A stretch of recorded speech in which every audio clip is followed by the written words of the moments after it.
Okay, periodic matrix की definition सबसे पहले हम लोग इसको ज़रा समझ लेते हैं कि पीरियोडिक मैट्रिक्स ऐसा मैट्रिक्स होता है कि हम उसको कुछ इस तरह मल्टीप्लाई करें कि how many times it is multiplied by itself, तो वापस वही मैट्रिक्स आ जाए।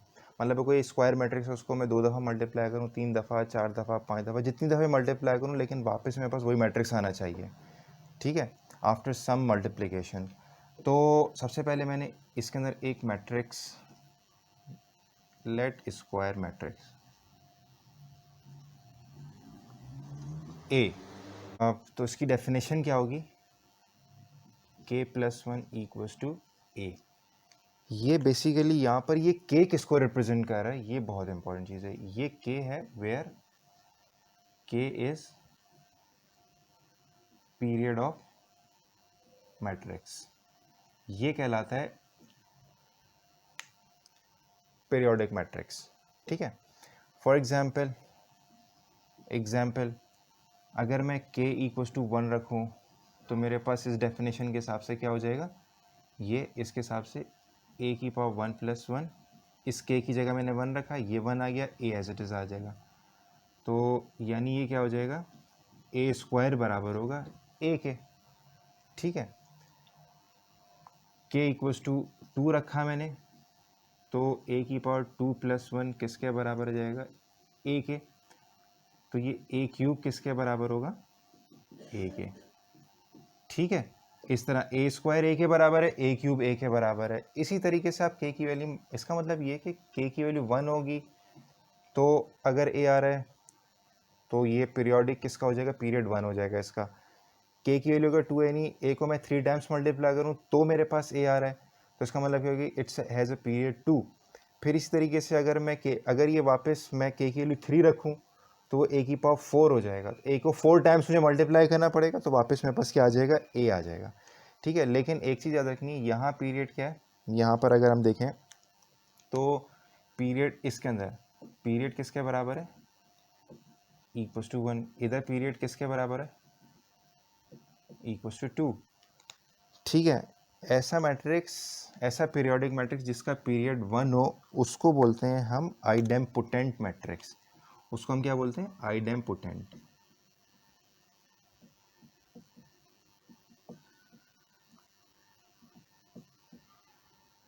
ठीक है, बाकी k की वैल्यू 2 हो, 3 हो, 4 हो, ये हम खुद नहीं रखते k की वैल्यूज़, ये डिपेंड करता है कि हम कितनी दफ़ा मल्टीप्लाई करें कि वापस मेरे पास वही मैट्रिक्स आ जाए। तो हम इसकी एक एग्जांपल डिस्कस करते हैं। सबसे पहले लेट कर लिया मैंने यहाँ पर एक मैट्रिक्स है a, वो किसके बराबर है, फॉर एग्जांपल वो है, ये मेरे पास मैट्रिक्स a है। ठीक है, सबसे पहले मैं इसको a को मैं a से मल्टीप्लाई कर रहा हूँ। ठीक है, तो ये आ जाएगा 1।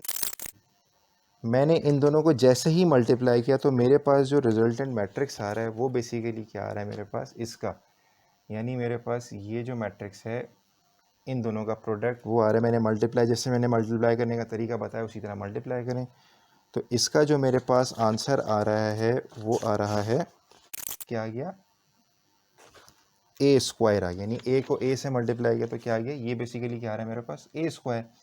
अब ए स्क्वायर देखें, क्या वापस वही मैट्रिक्स ए आ रहा है मेरे पास, तो आंसर इज नो, क्योंकि ए स्क्वायर ए के बराबर नहीं है, तो इसका मतलब है ये पीरियोडिक 1 नहीं है, यानी आइडेम्पोटेंट नहीं है मैट्रिक्स ये। ठीक है, तो हम एक दफ़ा और मल्टीप्लाई करते हैं, उस वक्त तक मल्टीप्लाई करते रहना जब तक कि मेरे पास वापस ए ना आ जाए। तो मैंने किया ए स्क्वायर को अगेन ए से मल्टीप्लाई किया, इट बिकम्स a³। ठीक है, तो ए स्क्वायर किसके बराबर है, ये -5 -6 -6 9 10 9 -4 -4 -3, ये हो गया। और मल्टीप्लाई बाय मैंने ए किया, वापस मैट्रिक्स ए लिखा। मैट्रिक्स ए किसके होता है, 1 -2 -6 -3 2 9 2 0 -3, इसका प्रोडक्ट मैंने लिया, तो वो जो मेरे पास रिजल्ट आ रहा है, वो रिजल्ट जो आ रहा है मेरे पास वो किसके बराबर आ रहा है, वापस मैट्रिक्स ए के बराबर आ रहे हैं।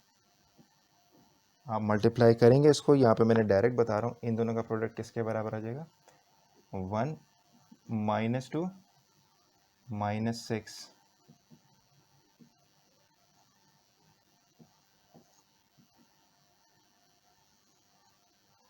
अच्छा, जैसे ही मैंने इसको इससे मल्टीप्लाई किया मेरे पास ये रिजल्ट आ गया, ये वापस मेरे पास ए आ गया। ठीक है, अब यहाँ रुक जाएंगे हम। ए क्यूब किसके बराबर आ गया? ए के बराबर आ गया। तो इसका मतलब क्या हो गया कि ये ए क्यूब किसके बराबर आ रहा है? ए के बराबर। तो यहाँ पर मेरे पास ये ए क्यूब आ रहा है ए के बराबर। तो इसका मतलब क्या हो गया? पीरियड क्या है इसका? पीरियड है 2।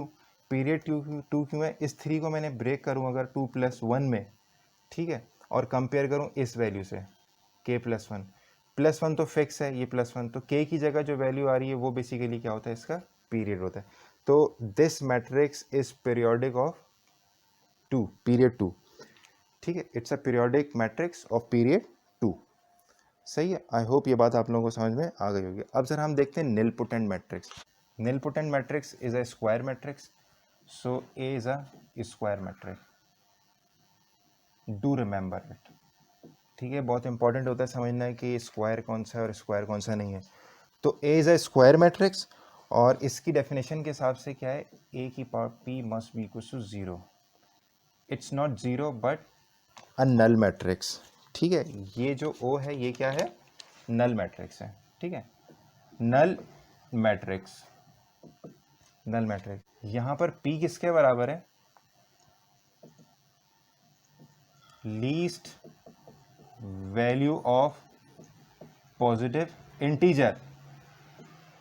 मतलब ये कि हमें p की वैल्यू ऐसी तलाश करनी कि हम a को, जब जैसे मिसाल हो तो p की वैल्यू मैं 2 रखूं तो a को 2 दफ़ा मल्टीप्लाई करना पड़ेगा। अगर वो नल मैट्रिक्स आता तो बोलूँगा कि भाई ये नल मैट्रिक्स है, p की वैल्यू वहाँ क्या है? 2 है। फिर अगर ये 2 टाइम्स मल्टीप्लाई होने पे नहीं हो रहा, अगर p की जगह मैं 3 रखूँ तो मुझे 3 टाइम्स मल्टीप्लाई करना पड़ेगा। उस वक्त तक मल्टीप्लाई करना पड़ेगा जब तक कि मेरे पास वापस नल मैट्रिक्स ना आ जाए। ठीक है, तो इसकी एक एग्जाम्पल डिस्कस कर लेते हैं। एग्जाम्पल हम डिस्कस करेंगे उससे पहले हमें इसको ये देखना पड़ेगा, ये उससे पहले हमें देखना पड़ेगा क्या हर square matrix is a nilpotent matrix? तो आंसर इज़ नो। कुछ स्पेशल टाइप की इसकी मैट्रिक्स है ये, जिसमें हमें ये देखना पड़ता है कि उसको कितने टाइम्स मल्टीप्लाई करें वापस हमारे पास निलपोटेंट मैट्रिक्स आ जाए।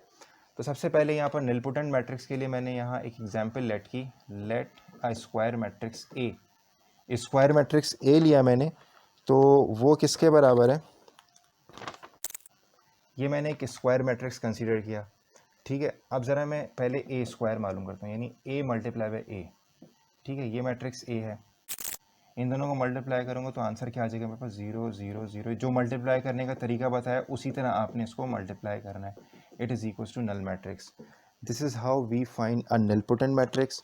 उसके बाद हमें अब डिस्कस करना है। अच्छा, यहाँ पर मैं आगे बढ़ने से पहले एक चीज़ थोड़ा रिकॉल कर दूँ कि ये जो मेरे पास मैट्रिक्स आ रहा है ये कितनी दफ़ा, ज़रूरी नहीं है कि हर मैट्रिक्स जो भी मेरे पास अगर एग्जांपल दी जाए कि ये चेक करें whether it is a null matrix, nilpotent matrix और नॉट, तो उसमें जहन में रखनी है बात, इट इज़ नॉट नेसेसरी कि ए स्क्वायर ही हमेशा नल मैट्रिक्स के बराबर होगा। ए क्यूब भी हो सकता है, ए की पावर 4 भी हो सकता है, मतलब ए को 4 टाइम्स मल्टीप्लाई करें तो जाके ये नल मैट्रिक्स आएगा आपके पास। ठीक है, तो ज़रूरी नहीं कि ए को हमेशा 2 दफ़ा ही मल्टीप्लाई करना पड़े। यहाँ इत्तेफाक से एग्जाम्पल ऐसी थी कि उसको 2 दफ़ा मल्टीप्लाई किया तो मेरे पास नल मैट्रिक्स आ रहा है, बट कुछ भी हो सकता है। 3 दफ़ा, कुछ एग्जाम्पल ऐसे होते हैं जिसमें 3 दफ़ा मल्टीप्लाई करना पड़ता है, कुछ ऐसे होते हैं जिसमें 4 दफ़ा मल्टीप्लाई करना पड़ता है। ठीक है, आई होप ये बात समझ में आ गई होगी। अब इसकी एक और एग्जाम्पल डिस्कस कर लेते हैं, इनवॉल्यूटरी मैट्रिक्स। ये कौन सी मैट्रिक्स है? इनवॉल्यूटरी मैट्रिक्स ऐसी मैट्रिक्स को कहते हैं जिसमें ए स्क्वायर किसके बराबर है? आई के बराबर।